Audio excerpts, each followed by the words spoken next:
And now, please join me in welcoming a man who has led the charge in educating and inspiring action on the climate crisis. The founder and chairman of the Climate Reality Project, Vice President Al Gore, who will be speaking with the administrator of the U.S. Environmental Protection Agency, Gina McCarthy. Thank you, Sam. Welcome, sir. Thank you. Madam Administrator, Gina, are you there? I am, Mr. Vice President. It's Hi. great to join you. How are you?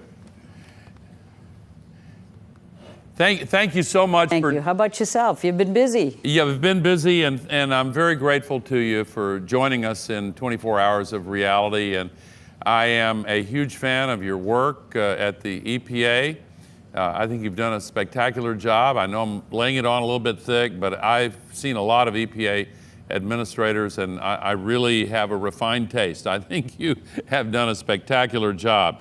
And I'd like to start the questions by just giving you kind of a chance to tell us about how you would define the progress that you have made while you've been serving as head of EPA under President Obama.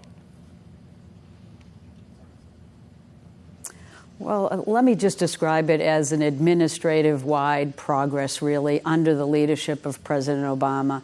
He developed a climate action plan so that every agency in the U.S. was engaged in climate efforts. At a time of the economic downturn, he was investing in renewable and clean energy. And at this point, because of all of our actions and a lot of the work of EPA, we are at a point where our clean energy train has really left the station. Yeah. It is loaded with millions of Americans who understand climate change is happening and who really want to take action and who are benefiting from the actions we've taken. So I could describe some of those, but it ranges from everything to creating incentives and standards for vehicles that can go farther on a tank of gas and significantly reduce their greenhouse gases, with standards all the way out to 2025, to tackling methane in the oil and gas sector, to our premier really effort, which is our Clean Power Plan. That's already following this energy shift and not going to let that energy shift go backwards, because we're really demanding significant reductions out to 2030. That's really going to spark innovation and continue this drive moving forward. Well, it's a great agenda of accomplishment and progress. My second question is, what would you define as the biggest challenges our country has faced in reducing carbon emissions, and how are you overcoming those challenges? Well, Vice President, I think what we've seen is, and I've been doing this work for nearly as long as you have. Yeah. And, right now, the challenges of the past have really been about not having solutions. It's asking people to sacrifice in order to make progress moving forward. I think that dynamic has changed considerably. People are willing to tackle these issues. The actions are happening, and the solutions are on the table. But as you and I know, as far as we've already gone to address our climate challenge, we need to keep that commitment forward. We need to have grassroots organizations work at the local level, work at the state level, that continue to drive those reductions forward and actions. Because while we're doing great, we need to get more reductions on the table moving forward. That's going to take a heavy lift by everybody, and increasing money and research in the business sector in terms of innovation and new solutions being driven into the marketplace. That's what's going to have to happen. And so I know that we've done great, but we have a big job ahead of us, and every level of government and individuals really need to engage in this effort. Yeah, I'd like to focus for a minute on the role of state governments. The Clean Power Plan, in a way, kind of lets states take control of reducing carbon emissions. What was your strategy in developing a state-by-state approach, and how did the EPA work with states and the other stakeholders to help states achieve those goals?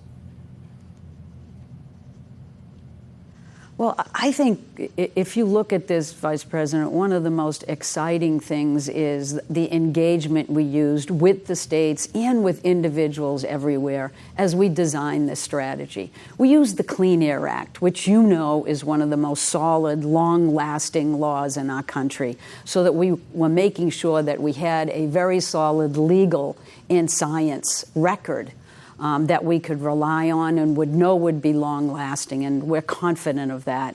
But what we really did was reach out to states, reach out to local communities. We actually got more than 4 million comments on our proposal. We went out and had hearings all across the country. We engaged the American public so that they would both learn and get information about climate change, but also be able to recognize that the path forward to address greenhouse gases state by state can be a mixed bag. It can be very different paths forward, but all of them can result in reducing greenhouse gases in a way that would keep costs low for our energy, as well as keep our energy system reliable. And it's been very exciting to see states beginning to shift and get renewable energy portfolio standards, to get energy efficiency standards, to invest in renewables even when they're not acknowledging fully the climate change challenge that we're facing. Right now, our market is filled with low-cost energy resources that are actually going to carry us forward, no matter what the federal government might choose to do. And that's because states are engaged, communities are engaged. You know, as President Obama said, this is the first generation to feel the impacts of climate and the last generation to do something about it. And people are acting. They want federal leadership. In the absence of federal leadership, states are going to run. Yeah, there is broad public support. There is also, unfortunately, a degree of polarization in our country on the issue of environmental regulation. And I'd like to give you a chance to answer the following kind of general question. I'm sure you hear this in the media, you hear it from time to time, where people say they have a kind of a general impression that there are too many environmental regulations and they're interfering with business. And I'm sure you've answered this enough times, but what's the best answer that you have? First of all, is there any truth to that? If not, how would you address somebody who thinks that? Well, you know, I try to tell them that rather than using general impressions that they might hear, how about looking at history and fact? Because EPA's been around for over 40 years, and in that period, our GDP has tripled, while the amount of air pollution has been reduced by 70%.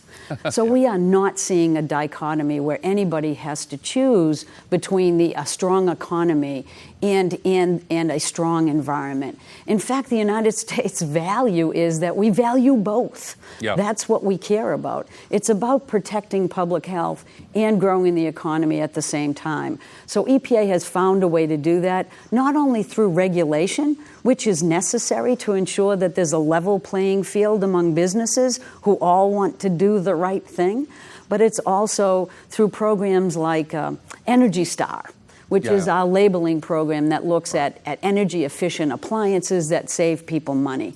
Because people really do want to save money, for sure, but they also want to know that they're doing the right thing environmentally. Because I can't imagine that clean air, clean water, and safe land and a stable climate is going to go out of style anytime soon. And so our real job is to find the ways to do that not only are cost effective and reasonable, but can continue to grow the economy.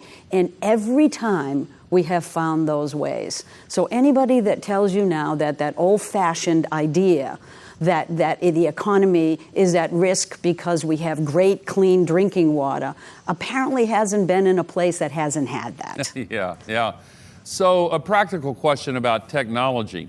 We're in the midst of this still building digital revolution, and now we have the Internet of Things with sensors and intelligent devices.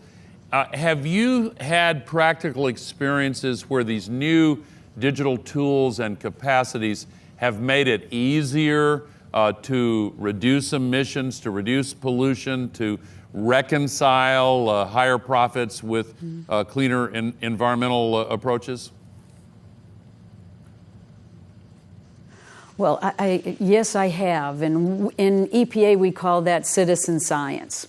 And we have researchers that have been working with entrepreneurs to evaluate a variety of new technology tools that help individuals and communities monitor their own environment. Because as you know, Vice President, if you get people engaged in their own community, great things happen. Yeah. And so we have not only been evaluating the efficiency of those and effectiveness, but we're going to be using those to transfer information and make it transparent to everybody so that everybody can engage. We will never get there if we rely on just government alone. It has to be demand like we made in the 60s. When pollution was visible, we need to make it visible again. Yeah. Because just because you don't see it doesn't mean it isn't harming you. And we know the more that we rely on science, the more we see that air pollution continues to be a significant risk. Drinking water challenges abound because we're seeing new chemicals that we've never seen before in our drinking water. Yeah. And the kind of new technologies available today will make that known, will drive new innovation, and will keep us on top of the things that are challenging us and our children moving forward. So it's been a great opportunity to actually push innovation, get information out there, encourage engagement like we had in the years when EPA was first initiated under a Republican president, mind you. And we think it's going to be an opportunity for us to really tackle these challenges in a much broader way. Well, Gina, I am so grateful to you. I wish we had time to talk for another hour because I always learn from you. I really respect you, your experience and your performance have been just spectacular. I'm really grateful, and I think the country is grateful to you for your service. I'm very grateful to you for taking part in 24 hours of reality, and I would just close by expressing my thanks, and I hope to see you in person and thank you in person soon. Thank you for joining us. Thanks a lot.